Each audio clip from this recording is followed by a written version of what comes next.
Hello YouTube, this is the Omnitron12345, and I'm coming at you with an idea that I had for a while that, I was just kind of wondering if anyone else feels the same way. Is Superman one of the largest holdouts of the planetary romance genre? Now, to me, Superman is made in the same mold as John Carter, Warlord of Mars, and Tarzan. Because the idea behind Superman is rooted in a subgenre of science fiction and science fantasy called planetary romance.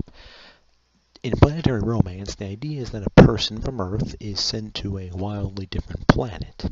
It can be Earth in the distant future, or the more usual weird alien planet, and ends up having adventures on it. And that's the base setup for planetary romance. There's more to each individual story, obviously, but that's just the basics. Where Superman comes in is that he's an inverse of that idea. In Edgar Rice Burroughs' Warlord of Mars series, John Carter is an Earthman who gets transported to Mars and discovers that due to the lighter gravity and so on, he is faster, stronger, can jump higher, and is a lot more durable than the native Martians. On Mars, John Carter is basically Superman. Like Superman, John Carter is a man from another planet who, due to being from another planet, gains powers the natives don't have access to.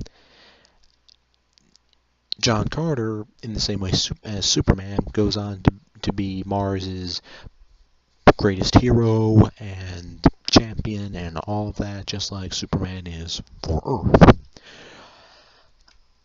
On the Tarzan side of things, who is another Edgar Rice Burroughs creation, obviously more popular than John Carter, sadly. Personally, I love John Carter as a character, but that's a subject for another time. And Tarzan is representative of the more down-to-earth subgenre called jungle romance, but which is basically planetary romance, except it usually takes place, well, as the name suggests, in a jungle. Now, what makes Superman like Tarzan is, of course, Kal-El of Krypton, found and raised by members of another species who raise him like their own. In this case, human beings from Kansas instead of apes in Africa.